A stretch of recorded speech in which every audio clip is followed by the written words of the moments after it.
자, 보시죠. 18번인데 주택의 공급 등에 관한 설명으로 옳은 겁니다. 주택의 공급. 이 부분을 조금 알고 계셔야 돼요. 주택 공급.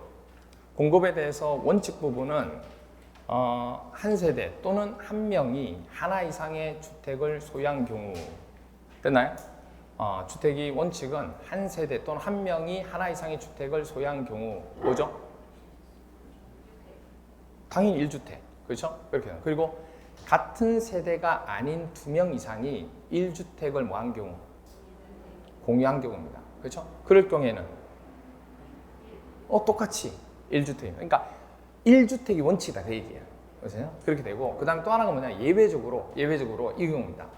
가격 범위 또는 종전주택의 주거전용 면적 범위. 그러니까 종전주택의 주거전용 면적이라고 하는 건 뭐냐면 예를 들어서 내가 기존에 가지고 있는 주거전용 면적이 크지 않은 거 있죠. 그 채를 한 채 가지고 있는 거예요. 그 범위는 우리가 시도례로 정하겠지만 일반적으로 얼마냐면 60제곱미터. 60제곱미터 이하인 주택을 소유하고 있는 거예요. 그러면 그 주택은 규모가 얼마 안 되니까 그건 그냥 무시할게. 그러면 무시하지만 그 한 채로 보는 거죠. 그럼 거기에다가 새로 한 채를 받을 수가 있다는 얘기예요. 그럼 얼마까지 가능한 거예요? 원래는 1주택이 원칙인데 그럴 때는 2주택이 된다 그 얘기예요. 그게 바로 2주택. 무슨 말 이해가 돼? 그 얘기. 가격 범위도 있고 지금처럼 얘기했던 면적 범위도 있고. 그리고 그 다음에 과밀 억제권역에 위치하고요. 그리고 재건축 사업일 때 몇 주택까지 공급이 되죠? 일단은 뭐냐면 재건축은요. 사측 부분이 크기 때문에 자기가 가지고 있는 주택 소유수 있죠. 그것만큼 분양을 받아요. 제한이 없어요. 그런데 위치가 과밀을 억제하는 곳이다 그러면 많이 분양이 안 나가겠죠. 그럼 얼마까지? 3주택까지만 됩니다. 3주택까지만. 근데 이게 또 이거하고 상관없이 재건축 사업을 하고자 하는 곳이 투기과열지구로 지정되는 경우가 있어요, 없어요? 있을 수 있죠. 그리고 또는 조정 대상 지역으로 지정되는 경우가 있어요. 그러면 어떻게 될까요? 1주택이 원칙이에요. 내가 5채를 가지고 있다고 그래 5채 안 돼요. 무조건 1주택이라고. 그럼 그 얘기는 무슨 얘기냐면 재건축 사업을 해야 안 해요? 안 하지. 누가 해요? 아니 투기과열지구로 지정되면 해봤자 1주택밖에 못 받는데 누가 하냐고. 무슨 말인지 이해가 돼요? 아니 5채 가지고 있는 사람이 투기과열지구가 풀리면 5채 분양권이 나오는데 누가 동의를 하겠냐고. 무슨 말이 이해가 돼? 그래서 보통 우리가 투기가 심하고 하게 되면 투기과열지구로 지정하는 거예요. 조정 대상 지역도 마찬가지고. 그리고 이럴 때는 뭐가 된다? 제외된다. 그 얘기입니다. 무슨 얘기인지 아시겠죠? 그래서 재건축 사업일 때 그렇습니다. 그리고 과밀 억제권역이 아니고 재건축 사업일 때는 소유한 주택 수만큼 공급합니다. 과밀 억제권역이 아니고 재건축 사업일 때는 소유한 주택 수만큼 공급하고 그리고 근로자 숙소나 기숙사 용도로 주택을 소유한 경우에는 어떻게 해요? 소유한 주택 수만큼 공급하도록 되어 있어요. 됐나요? 그래서 이 경우는 이런 조건 부분 상관없이 근로자 숙소와 기숙사 용도 주택은 무조건 소유한 주택 수만큼 할 수 있다는 거 됐죠? 이렇게 봐주시면 돼요. 그럼 1번 보시면 사업 시행자는 정비 사업의 시행으로 건설된 건축물을 인가된 사업 시행 계획에 따라 토지 등 소유자에 공급하여야 합니다. 맞아요? 사업 시행자는 정비 사업 시행으로 건설된 건축물을요. 인가된 사업 시행 계획에 따라 토지 등 소유자에 공급한다. 사업 시행 계획이 아니고 뭐예요? 관리 처분 계획이지. 그래서 아마 1번이 답이라고는 안 돼 있을 거예요. 1번이 옳은 거예요, 옳은 거. 옳은 건데 왜 표시가 안 됐지? X가 X죠. 옳은 게 아니고. 그래서 1번이 옳은 걸로 돼 있을 거예요. X 해 놓으시면 돼요. 잘못 나왔어요. 1번 X. 그래서 사업 시행 계획이 아니고 뭐다? 관리 처분 계획. 관리 처분 계획. 그래서 1번 옳은 거에서 1번 체크돼 있어요. 1번 X 해 주시고요. 2번 국장은 조합이 요청하는 경우 재건축 사업 시행으로 건설된 임대주택을 인수해야 된다. 국장은 조합이 요청하는 경우 재건축 사업 시행으로 건설된 임대주택을 인수해야 된다. 그렇죠? 예. 아까도 얘기했지만은 재건축 사업이 시행으로 건설된 임대주택, 재건축 사업 나와요, 안 나와요? 안 나오죠. 그렇죠? 뭐가 돼야 돼요? 재개발. 그렇죠? 예. 이 국장이 틀린 게 아니에요. 예. 조심하셔야 돼요. 3번 시도지사 요청이 있는 경우 국장은 인수한 임대주택의 일부를 주택법에 따른 토지임대부 분양주택으로 전환하여 공급해야 된다.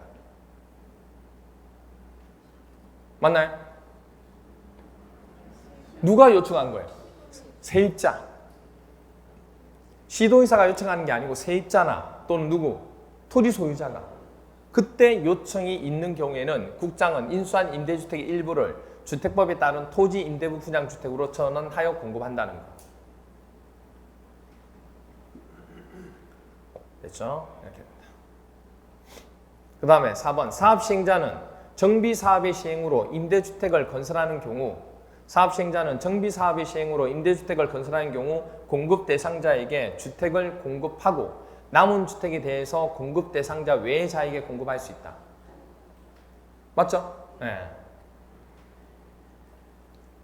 그 다음에 5번 관리처분계획상 분양 대상자별 종전의 토지 또는 건축물의 명세에서 종전주택의 주거전용 면적이 60제곱미터를 넘지 않는 경우 이 주택을 공급할 수 없다. 있죠? 아까 얘기했죠. 6번 같은 세대에 속하지 아니하는 2명 이상이 1주택을 공유한 경우에는 소유자 수만큼 주택을 공급해야 된다. 같은 세대에 속하지 않은 2명 이상이 1주택을 공유할 때는 소유자 수만큼 주택을 공급하는 게 아니죠. 1주택이 원칙입니다. 그렇죠? 그 다음 7번 근로자, 숙소, 기숙사 용도로 주택을 소유하고 있는 토지 등 소유자에게는 3주택까지 공급할 수 있다. 어떻게 돼? 주택수였죠. 기억나시죠? 주택수만큼. 소유한 주택수만큼. 그 다음 8번 재건축 사업의 주택 공급과 관련하여 과밀 억제권역 내 투기과열 지구인 사업지구에 1세대 3주택을 소유한 자가 최대로 공급받을 수 있는 주택수는 얼마까지? 그렇죠? 지금 보시면 알겠지만은 재건축 뭐죠? 재건축 사업이잖아 지금. 그런데 어디 위치했어요? 과밀억제 종용이면 무조건 3주택을 넘어설 수가 없어요. 그렇죠? 그런데 투기과열 지구라고 했다는 얘기예요. 그럼 무조건 1주택이죠. 그렇죠? 투기과열 지구라는 말이 없으면 얼마까지 최대? 3주택까지, 3주택까지 가능한 거예요. 그렇죠? 그 다음에 9번 재건축 사업의 주택 공급과 관련하여 과밀 억제권역 이외 지역의 사업지구에 한 세대에 3주택을 소유한 자가 최대로 공급받을 수 있는 주택수는 1주택이다. 아까 얘기했죠? 과밀 억제권역이 아니잖아요. 투기과열지구 아니잖아요. 그럼 어떻게 돼요? 3주택 부분. 그렇죠? 그 다음에 테마 5번째 공사 완료에 따른 조치입니다. 공사 완료에 따른 조치에서는 이걸 기억하셔야 돼요. 소유권 이전 절차하고 청산검인데 공사 완료가 됐죠? 고시됐죠? 그럼 지체 없이 대지 확정 측량을 합니다. 그리고 토지 분할에 대한 절차를 거치고 그리고 관리처분 계획에서 정한 사항을 분양받을 자에게 뭐 하죠? 통지하는 거예요. 그죠? 그렇게 하고 대지 또는 건축물을 어떻게 해요? 소유권 이전을 하고 고시를 합니다. 근데 소유권 이전을 하게 되면 취득하게 되겠죠. 언제 취득해? 다음날. 그날이 아니고 다음날 취득한다는 거. 그죠? 그리고 이제 청산검을 징수 지급에 관한 내용인데 청산검에 대한 징수나 지급에 대한 규모나 위치, 용도, 이용 상황, 정비사업비 등을 고려해서 평가하여야 한다는 거. 그리고 분할 시기는 관리처분 계획 인가 후부터 소유권 이전 고시까지. 그러니까 원래는 청산검은 일시검으로 하는 게 원칙이에요. 근데 분할로 할 수 있다 없다? 있다. 분할로 할 수 있다. 그래서 관리처분 계획 인가 후부터 소유권 이전 고시일까지 일정 기간별로 분할 징수하거나 분할 지급할 수 있다 없다? 있다. 그 다음 강제징수. 시장 군수 등이 사업 시행자인 경우입니다. 그렇죠? 시장 군수 등이 시행자인 경우 지방세 체납 처분 예에 따라 징수할 수 있다 없다? 있다. 그리고 시장 군수 등, 즉 시행자가 시장 군수 등이 아닌 경우죠. 시행자가 시장 군수 등이 아닌 경우에는 시장 군수 등에게 징수 위탁할 수 있어 없어요? 그렇죠. 자기가 할 수 없으니까 징수 위탁하는 거야. 그러면 수수료 줘야 돼, 안 줘야 돼? 줘야 돼. 얼마야? 4달러. 그렇죠? 100분의 4 지급. 소멸시효. 청산금을 지급받을 권리 또는 이를 징수할 권리는 소유권 이전 고시일. 그렇죠. 다음 날부터 몇 년간? 5년간 이를 행사하지 아니하면 소멸된다는 거. 그렇죠? 이렇게 됩니다. 자, 그래서 공사 완료 보시면 1번 사업 시행자인 지방공사가 정비사업공사를 완료한 때는 시장 군수 등의 준공 인가를 받아야 하지만 정비사업의 시행자가 시장 군수 등인 경우에는 정비사업에 관한 공사를 그렇죠. 완료한 때는 그 완료를 해당 지방자치단체 공부에 고시하면 되죠. 그러니까 말 그대로 보시면 알겠지만 시장 군수 등이 사업 시행자가 아니잖아요. 그럼 당연히 준공 인가 받아야 돼요. 시장 군수 등한테. 그런데 시장 군수 등이 사업 시행자면 자기가 자기한테 준공 인가 받을 수 없잖아요. 그럼 공사 완료했습니다 하고 알리기만 하면 된다고. 그 얘기 맞죠? 시장 군수 등은 준공 인가 전 사용 허가를 하는 때에는 동별로 할 수도 있고요. 세대별로 할 수도 있고 또 구역별로 사용 허가를 할 수 있다 없다? 있다.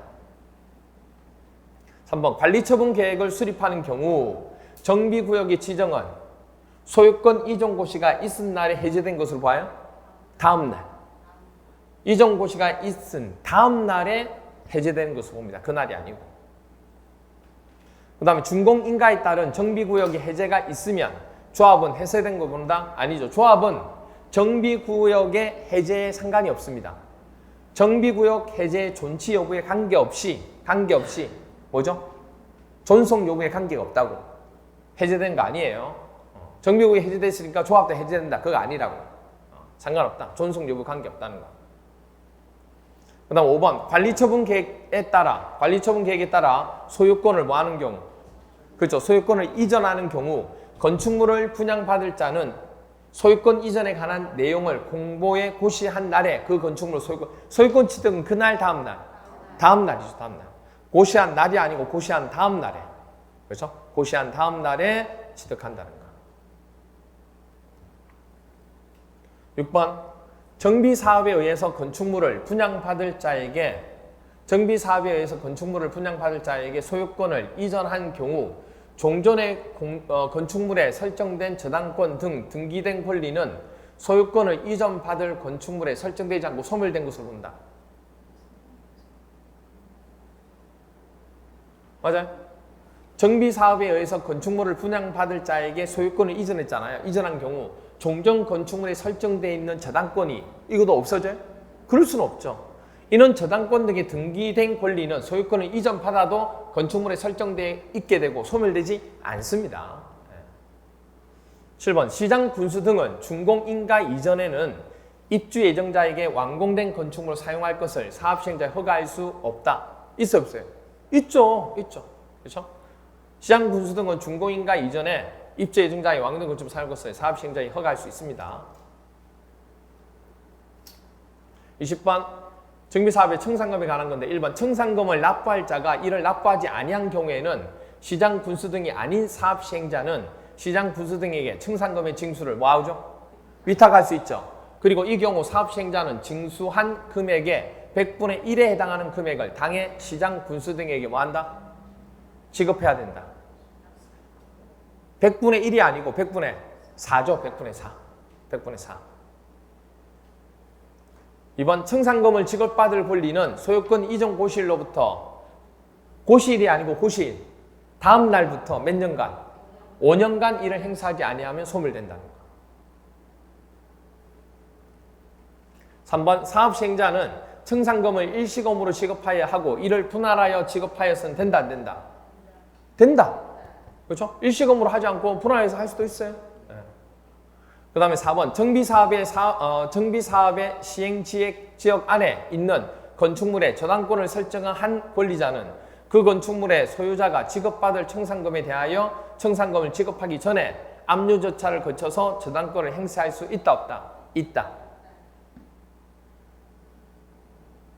5번 청산금을 납부할 자가 이를 납부하지 아니하는 경우 시장 군수 등이 사업시행자는 지방세 체납 처분의 예에 의해서 이를 징수할 수 있다. 청산금을 납부할 자가 이를 납부하지 아니한 경우 시장 군수 등이 사업시행자는 받아내야 되잖아요. 그러면 지방세 체납 처분과 같이 징수할 수 있어 없어요? 당연히 있죠. 이렇게 한다고 그랬잖아. 그렇죠? 그 다음 조합총회 의견을 거쳐서 정한 경우에는 관리처분 계획 인가 전부터 소유권 이전 고시일까지 청산금을 분할 징수할 수 있다. 맞아요?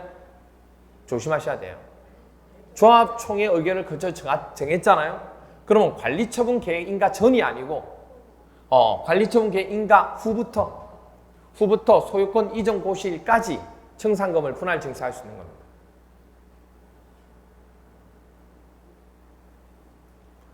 7번 종전에 소유하고 있던 토지의 가격은 그 토지의 규모나 위치, 용도, 이용 상황, 정비 사업비 등을 참작하여 평가하여야 하지만 분양받은 대지의 가격은 그렇게 평가하지 않는다. 분양받은 대지 가격도 이렇게 판단하는 겁니다. 알겠죠? 분양받은 것도 이렇게 평가한다는 거예요.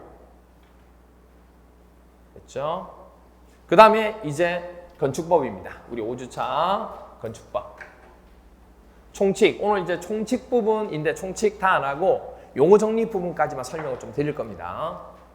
보시면 첫 번째, 건축법령상 특별자치시장, 특별자치소유사 또는 시장 군수 구청장에게 신고하고 축조하여야 하는 공작물에 해당하는 겁니다. 이거 우리 얘기했죠. 맨 밑에 보시면 신고 대상 공작물 있죠. 신고 대상 공작물에서 우리 그 옹벽과 담장은 높이 얼마? 2글자 2m 넘을 때 신고하는 거예요. 2m가 아니고 넘는 거. 그 다음에 첨탑, 장식탑, 기념탑, 광곡탑, 광고판은 몇 미터? 4m 넘을 때. 4m 넘을 때. 그리고 태양에너지 몇 글자? 5글자. 얼마? 5m 넘을 때. 굴뚝, 철탑 이거 조심하셔야 되죠. 굴뚝하고 철탑은 몇 미터? 6m입니다. 6m 넘을 때. 그리고 지하 대피호 3글자 30제곱미터 넘을 때. 그리고 고기철판, 고기철판, 그렇죠? 8. 그리고 고가수조는 8m 넘을 때. 근데 기계식 주차장하고 철골 조립 주차장은 어떻게 돼요? 8m를 넘게 만들 수가 없어요. 그럼 8m 이하로 만들어진 거는 거의 다 위험하다 본 거예요. 그래서 무조건 신고 다 해야 돼요. 이건. 초과가 아니에요. 이건 이하. 그래서 1번 보시면 높이 4m 기념탑. 기념탑 몇 미터 넘어야 돼요? 4m 넘어야 되죠. 4m 안 넘죠? 그럼 신고 안 해도 되죠. 고가수조는 몇 미터 넘어야 돼요? 8m를 넘어야 되죠. 8m 안 넘죠? 신고 안 해도 돼요. 강고탑 4m 넘어야 되는데 안 넘죠? 안 해도 돼요. 담장 2m 넘어야 되는데 넘죠? 신고해야죠. 그 다음 지하 대피호 30제곱미터 넘어야 되죠. 근데 안 넘죠? 그렇죠. 그 다음에 통신용 철탑은 6m 넘어야 되죠. 안 넘죠? 그 다음 옹벽 2m 넘어야 되는데 안 넘죠? 그래서 이렇게 봅니다. 그 다음에 굴뚝 6m 넘어야 되죠. 안 넘죠? 그러면 신고 안 해도 되죠. 장식탑 4m 넘어야 되는데 안 넘죠? 안 해도 되죠. 건축법령상 용어에 관한 설명으로 옳은 것은 용어. 건축물은 공작물 중 토지 정착해야 되고 반드시 뭐 있어야 돼요? 위에 뚜껑은 있어야지. 지붕이 있어야 되고 지붕을 받치는 뼈대는 2개 중에 하나만 있어도 돼요. 지붕을 받치는 기둥이 있든지 벽이 있든지 둘 중에 하나만 있으면 돼요. 그리고 이에 딸린 시설물은 건축물로 봅니다. 그리고 지하나 고가의 공작물에 설치한 점차 창공사 있죠. 이것도 건축물로 봅니다. 그렇죠? 주요 구조부 뭐 보내주기? 바지 보내주기. 그렇죠? 바지 보내주기. 바닥, 지붕틀, 보, 내력벽, 주계단, 기둥. 고층 건물은 고, 3, 30층 이상이거나 높이. 한 층의 높이가 4m, 43, 12, 120m 이상인 건축물. 초고층 건축물은 그렇죠. 50. 한 층의 높이가 4m, 4, 54, 20, 200m 이상인 건축물. 그 다음에 다중이용 건축물. 우리 서울시에 다중이용 건축물 유명한 곳이 간판문이 뭘로 되어 있어요? 종종역에. 간판문이 종종역에. 몇 번 타고 가면 돼요? 5016번. 5016번. 그렇죠? 이렇게 돼요. 그래서 관광 숙박시설, 관광 휴게시설 아니에요. 그리고 판매시설, 문화및 집회시설, 종교시설, 종합병원, 여기에. 근데 여기서 문화및 집회시설에서는 뭐는 제외돼요? 동물원하고 식물원 제외. 그렇죠? 바닥면적 합계가 5,000제곱미터 이상이에요. 그래서 이것 또는 이게 돼요. 이것 또는 이게 아니고 여기 있는 것 중에 하나 하고 이 면적 이상 돼야 된다. 바닥 면적 합계가. 그리고 몇 층 이상? 16층 이상은 용도 상관이 있어요, 없어요? 이 용도이어야 해요? 아니라고. 이거는 16층 이상 용도 상관없이 무조건 16층 이상이면 돼요. 그 다음에 도로. 보행과 자동차 통행이 가능한 너비 몇 미터? 4m 이상인 도로나 그 예중 도로를 우리는 도로라고 한다는 거. 지하층.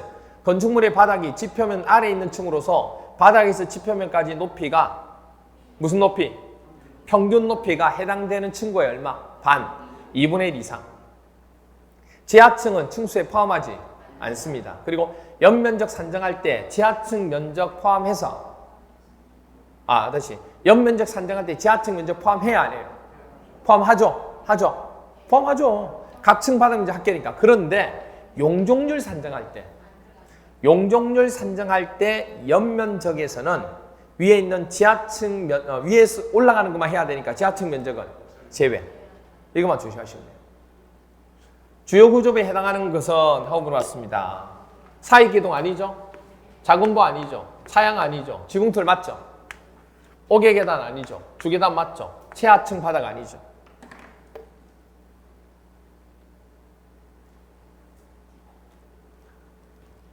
그렇죠? 2번. 시방선은 설계도서에 해당하지만 구조계산서는 설계도서에 해당하지 않는다.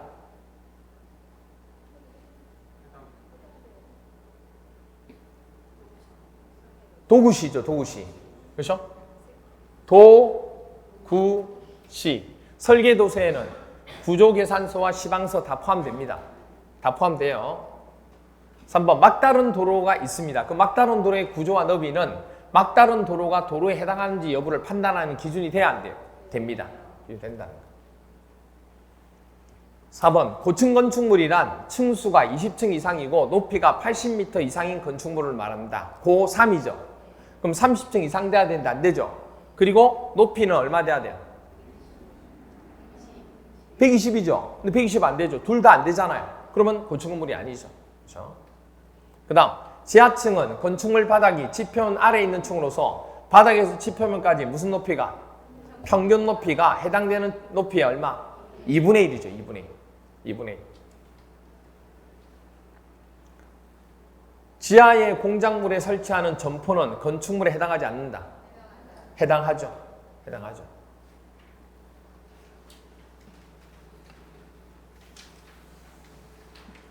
건축법령상 건축에 관한 용어 설명 중 옳은 것은 건축물의 건축, 건축물이 없는 대지에 새로 건축물을 축자하는 것, 신축. 기존 건축물이 있는 대지에 건축물의 건축면적, 연면적, 층수, 높이를 늘리는 걸 뭐라 불러요? 증축. 늘린 거 증축. 그 다음에 전부 또는 일부를 해체한 거예요. 그래서 일부라 그러면 지붕틀, 보, 내력벽, 기둥 중 몇 개? 종류가 3개 이상 포함돼야 돼요. 개수가 아니에요. 종류. 그러니까 이거 종류가 한 개더라도 그게 종류가 3개는 포함해야 된다. 그 얘기예요. 그리고 종종과 같은 규모 보면서 닥쳐. 이거는 인위적으로 내가 한 거죠. 그럼 이건 재축이에요? 개축이에요? 개축이지. 재해에 의해서만 재축이지. 재해에 의해서 멸실되고 종종과 같은 규모 보면 다시 좀 재축. 주요 구조물을 해체하지 않고 같은 대지에 다른 위치로 옮기는 거는 이전. 주요 구조물을 해체하지 않고 같은 대지에 다른 위치로 옮기는 건 이전. 건축물의 기둥이나 보, 내력벽, 주계단 등의 구조나 외부 형태를 수선, 변경하거나 증설하는 것을 뭐라 불러요? 대수선이라고 해요. 대수선 범위는 지붕틀 보내기, 마감, 지붕틀 보내기 마감만 3개 또는 30제곱미터 이상 변경이나 수선할 경우 대수선이 됩니다. 나머지는 그 외 나머지 조건은 개수나 면적 제한이 없어요. 이게 무슨 얘기냐면 지붕틀 몇 개? 3개. 보호 몇 개? 3개. 기둥 몇 개? 3개. 내력벽은 30제곱미터 이상. 마감은 30제곱미터 이상을 뭐 할 때? 변경, 수선할 때. 그러니까 변경과 수선만 이 개수하고 뭐가죠? 면적이 나오는 거예요. 그러니까 이거를 만약에 증설한다, 해체한다 이런 말 나오면 이거는 뭐 3개, 30 없어도 돼요. 그럼 무조건 대수선이라고. 됐나요?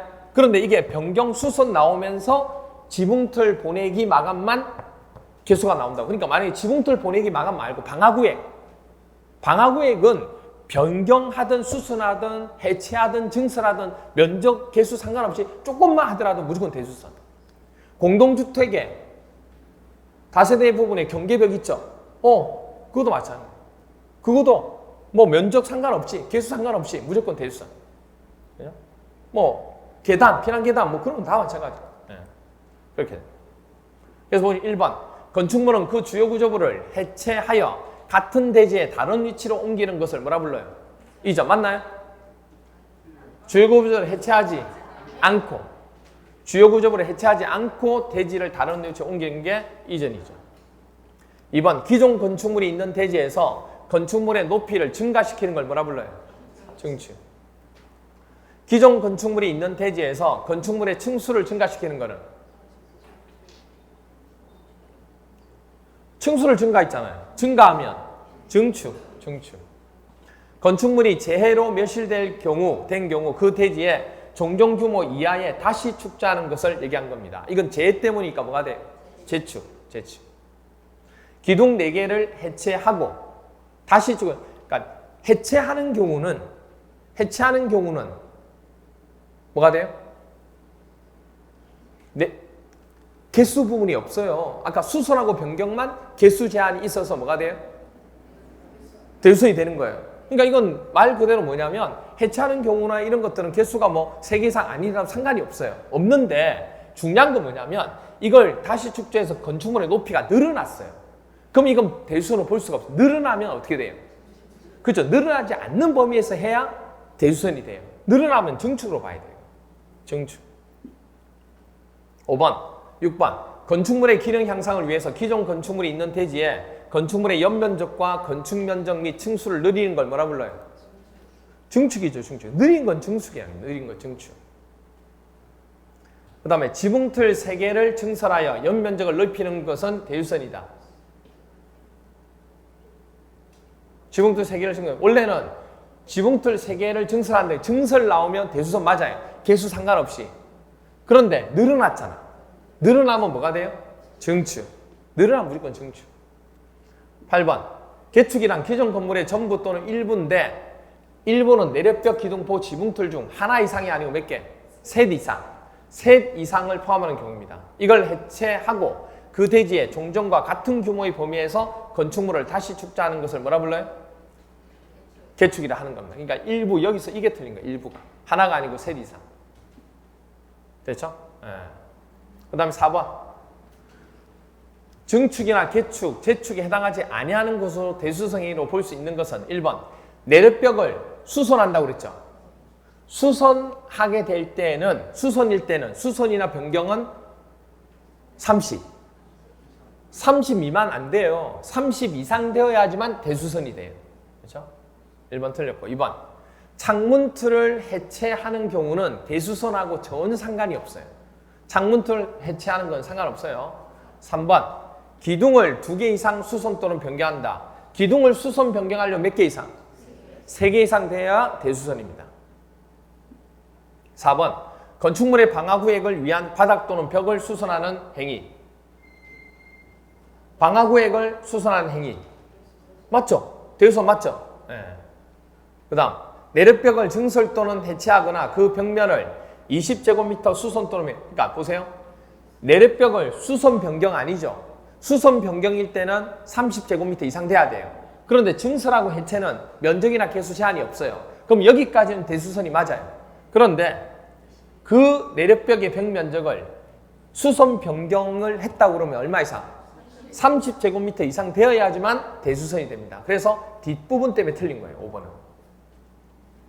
6번. 건축물의 특별 피난 계단을 증설하면 대수선 맞죠?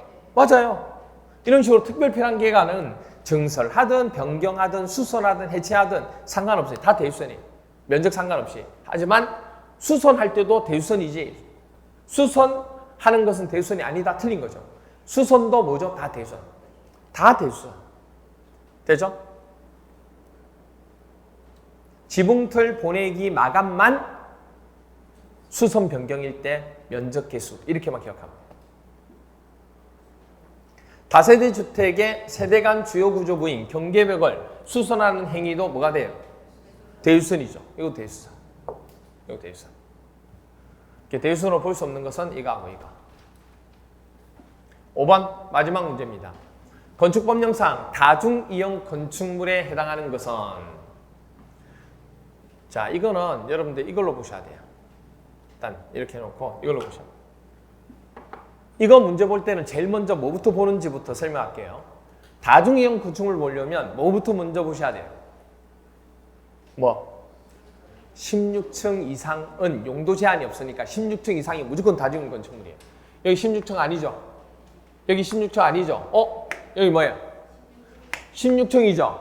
용도 상관없어요. 16층 건물은 무조건 다중이용 건축물. 답은 3번. 그 다음에 여기 16층 아니죠? 여기 16층 아니지? 여기는 뭐 16층 얘기하는 게 아니니까. 그렇죠? 그러면 나머지 중에서 16층 아닌 경우는 해결했고 나머지는 이제 뭐 봐야 돼요? 바닥 면적 합계가 얼마 이상 되는지. 5천. 5천 안 되죠? 5천 안 되죠? 5천 안 되지만 이게 되니까.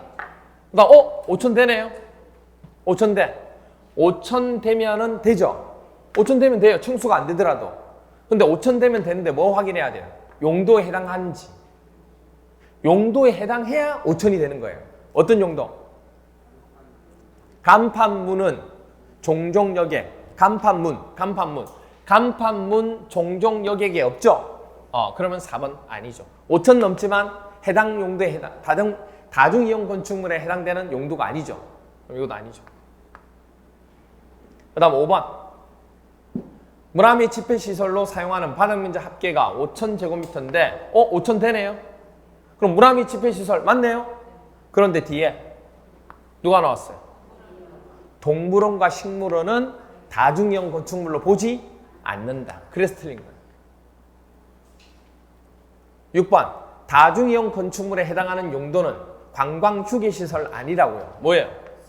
관광 숙박시설. 관광 휴게시설이 아니고 뭐다? 관광 숙박시설. 이렇게.